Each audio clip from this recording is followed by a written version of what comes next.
it's actually perfect that you're here today because we're taping this on Tuesday, and the Fernando Tatis stuff just happened where the baseball world, the unwritten rules of baseball are like front and center on Twitter. Where do you land, one, on unwritten rules? Are you an unwritten rules guy? Not really. Let me set it up, right? Because I think our listeners at home may have not watched the game. So Tatis hits a grand slam late in the game. The count is 3-0. He swings, hits a grand slam, and the Texas Rangers and Woodward are basically saying that's Bush. He shouldn't swing 3-0. So number up one, 8. Up 8. Yeah, up 8. Right. So two things here to unpack. Number one, you should never get upset at the player. It is the manager's responsibility to determine green light, red light. So Dan, if you're hitting and you're up 8 and I'm the manager, I have to tell you green light or don't swing. So that's the number one. They're going at the wrong kid. Tatis did nothing wrong. He is basically our LeBron James in the making. Right. Following in the footsteps of a Mike Trout. He is colorful. He is fun. He fucking dances merengue. He's a good-looking kid. He's colorful. We need more Tatis. Let's promote him. And baseball, let's just loosen up a little bit. Let's have a little bit more fun. Mm-hmm. Right. So in terms of unwritten rules, you're very clearly against this one, which I don't even think that this is an unwritten rule because it's like so nebulous. It's like, okay, perfect storm of things. You're down by 8, 3-0 pitch, et cetera, et cetera. There's a lot of factors that go into it. Swing at 3-0. Yeah, but what about what are some unwritten rules that you do actually believe in? Well, first of all, I don't believe that if you're a pitcher throwing 98 miles an hour, you should throw someone's head to even some type of argument or something that you disagree with. If you want to hit someone, you should hit them under the belt, or at the ribs, no higher than that, because you can end somebody's life. That's the truth of it. I think things like that. If you're up 9, you shouldn't be stealing bases. Yep. Okay.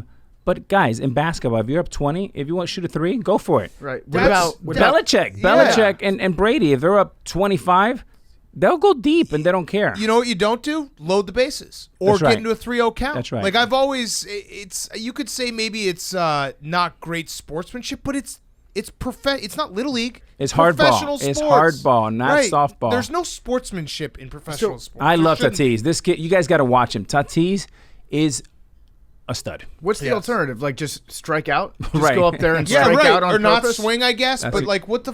Swing less hard. Guess what? The more home runs he hits, the more money he's gonna make. Like this all like you got to go up there and try your best. And let me give you one twist. If you're up 8 and they don't score, and Texas Rangers comes out and hits a grand slam, now it's a 4-run lead. Right. Now you have to burn up your bullpen. Look, I've been taught from Lou Piniella from day one. You play to the last out is collected and play hard. Yeah. No prisoners. And then his own manager is basically throwing him under the bus, saying like you shouldn't be doing something like this. Like I've heard from like a few people in baseball that are saying like, yeah, you know what? You don't swing on this type of pitch. Like how would you handle that as a player if your manager didn't seem to have your back? Well, first of all, I'm not sure the exact details, but if the manager didn't put on the take sign, then he's giving him free liberty to swing. So, again, a young kid, you have to be patient. You're not going to be perfect. People make mistakes, and I don't consider this one of them. I do think that you have to coach, mentor, but let them fly. Let the eagle fly. Yeah, I saw actually Eric Hosmer kind of talk to him after like, hey, listen, this isn't what we do because I think Eric Hosmer was talking to him about more like pimping the home run a little bit more because then guys can get thrown at. But from a player's perspective, how often would you sit down one-on-one with the manager over the course of a season? Well, I sat down with managers all the time, and there's different conversations, right? The conversation when you're a first-year player or second-year player, that conversation is very much like you're talking to a professor or your teacher. When you're a veteran player and you've been in the league 15, 20 years, you're usually talking in collaboration, almost like he's your partner to help out the young players. But Eric Hosmer could not be a better leader. He's a world champion. He's a 305 guy from Miami. And he is the perfect guy to lead that young bunch. But again, I think letting this young man fly and don't start putting guardrails on him, that's the worst thing we can do. What we need to do is promote him, tell his story, and guys, put him on here. Yeah. Put some merengue. He'll get up and dance with boots.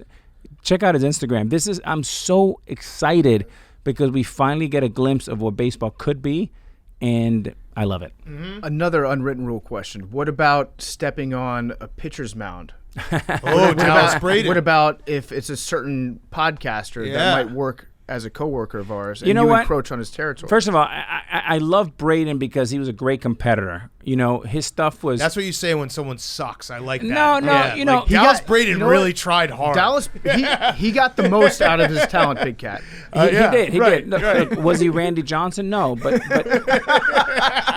No, But- absolutely not. but he was a great competitor. Uh-huh. And look, in the heat of the moment, you do a lot of stupid shit, and that was probably pretty silly. But he was throwing a fucking no-hitter, and I wanted to do everything in his mind. Wait, was that the? Oh, that was Yeah. a different game than the perfect game. But he was dealing that day. He was dealing that game. Yeah. That was around the time he threw the Yeah. perfect, right, the no-hitter, and he was dealing. And we probably got 1 or 2 hits. Right. So I actually wanted to, you know how Dennis Rodman used to do like, provocative things? Yeah. That was something provocative to get him riled up and get him out of his game. It didn't work. He still shoved it up our butt. So do you? Let's put it to bed forever. Do you think you look back on that and like, I probably shouldn't have done that. I shouldn't have walked on his mound. Yeah, I mean, there's so many things, Dan, that I would take back. But at the end of the day, the reason why you don't take them back is because they're learning lessons. But that was just gamemanship. Yeah. I knew exactly what I was doing.